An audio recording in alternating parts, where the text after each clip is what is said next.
What keeps me from being that river?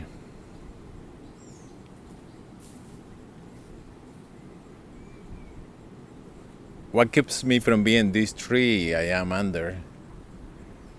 I can reach out and my hand touches a leaf,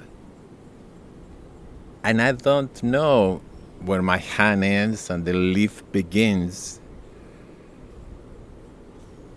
When I look out at the river, I also see my knee, and seeing my knee and seeing the river is not that different of an experience.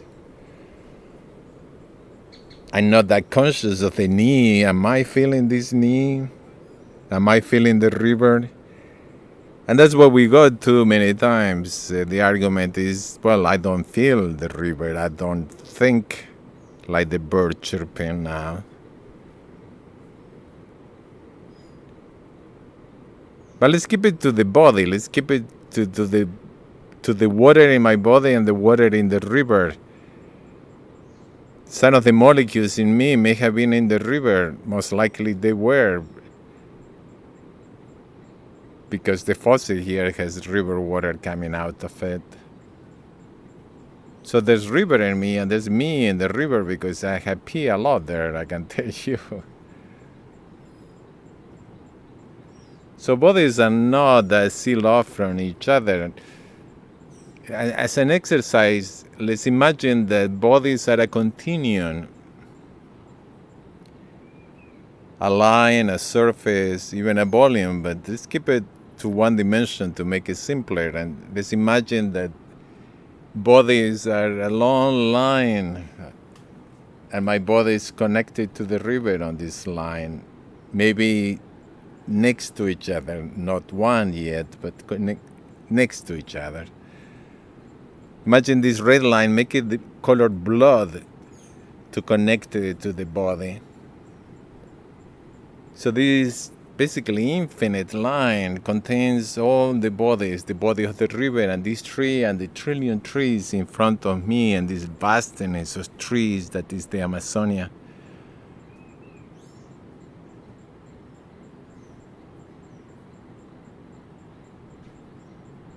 And now imagine there's another line, there's also a yellow line or golden line. And that is a line of minds. Because there's a similarity when we talk about the mind. What keeps my mind from being different of the composer who created the music I love so much? Why is my mind different from that guy in the river with the dog? He loves his dog. His feeling for his dog is my feeling of love for many other things. We share that feeling. We share emotions and we share thoughts. We share creations. I have encountered so many times this serendipity or apparent serendipity of people creating the same thing simultaneously.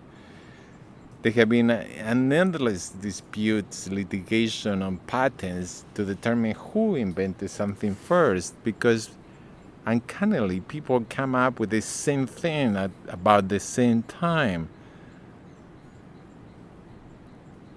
And maybe there is a collective mind, maybe creations, patents, music, writing, even the slightest action of collecting rainwater to drink is a collective action, in that many people have done it at about the same time out of the same need. So this yellow line contains all the minds, and we are all connected. So these two lines are going around and around and around. One, the red line containing all bodies, the other one, yellow line containing all minds. And from time to time they intersect. And when yellow and red come together, they form orange.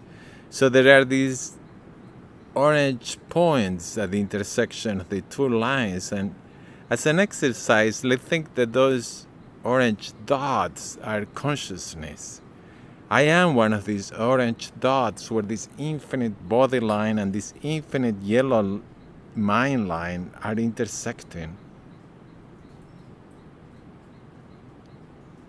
And I can just dwell on that or contemplate that for the longest time and think of myself as that dot and examine that dot and get really close and realize that there's not really orange, there's yellow and red, that they're just intersecting and looking like orange, but they still one and the other separately.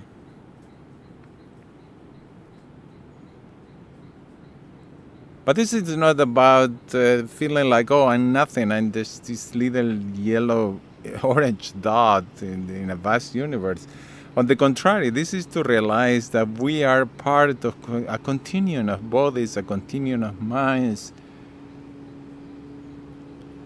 And an exercise we can do is extend our orangeness. Just for a moment, I'm going to extend my body into the body of this tree, and along that red line, tree and I are going to be one. And then from tree, we can go to the birds that are chanting, singing on the tree. And we can extend ourselves into the river, and this immense river is connected to us. So my orange dot is expanding in orange along the red line. And I can expand in orange along the yellow line with all the minds of friends and lovers, creators who I share ideas or emotions, the writer I read a book from. For a moment, our minds are one. And we can do this and work on enjoy the experience of extending ourselves, and for a brief moment, be that bird, in body and in mind. I was for a moment that bird.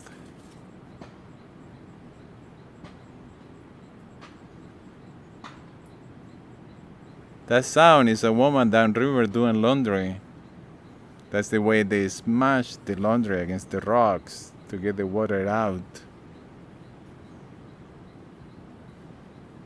For a moment, I can be that woman in body and in mind.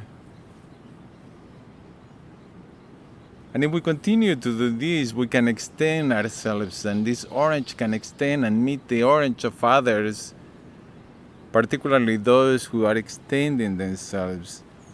Animals perhaps have this sense constantly where this bumblebee that is flying around doesn't feel like me, the little orange dot in the universe, bumblebee. The bumblebee is part of this continuum.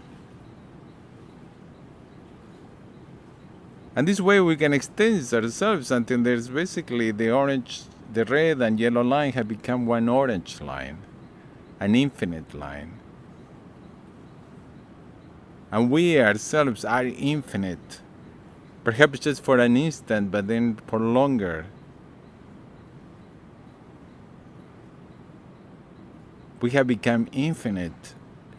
Infinite in space and infinite in time, because mind and body, there's time and space components, and infinite doesn't differentiate. Infinite is always infinite. It becomes space and time, if they go on forever, they become infinite, and infinite is just one because it's infinite.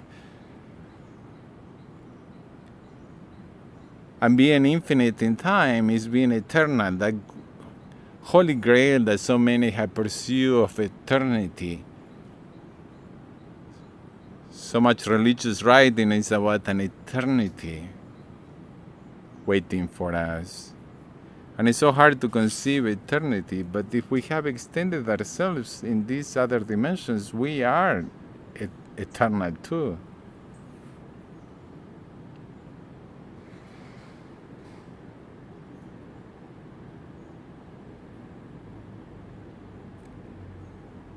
This is a triptych by Lucien Freud, the British painter.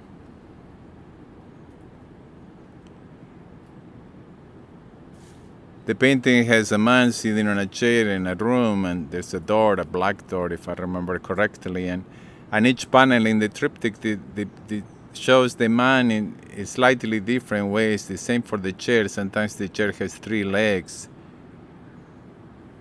And one of the panels shows the head of the man open up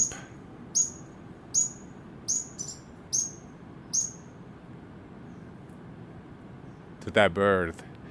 The head opens up, and the inside of the head and the space surrounding it are orange.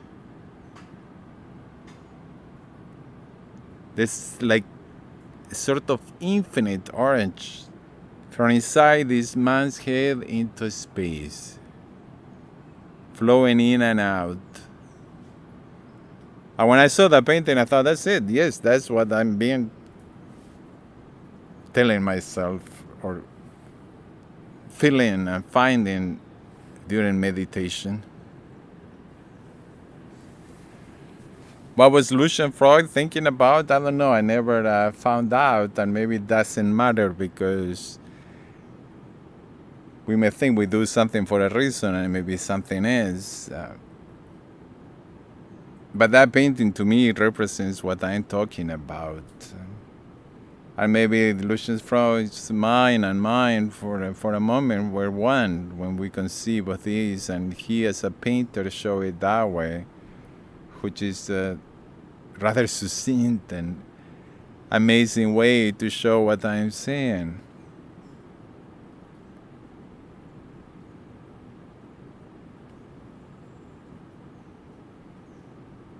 I am in this moment Lucien Freud. I am the river. I am everything. I am nothing. I am this butterfly that is approaching.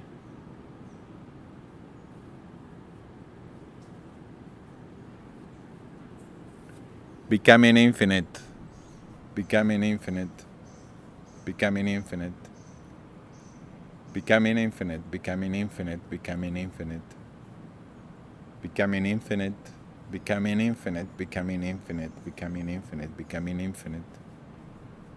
Me vuelvo infinito. Me vuelvo infinito.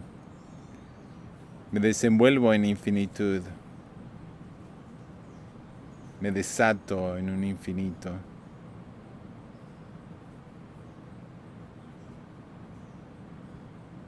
Me desato.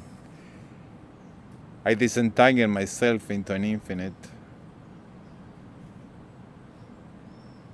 Disentangle from the orange dot into an infinite.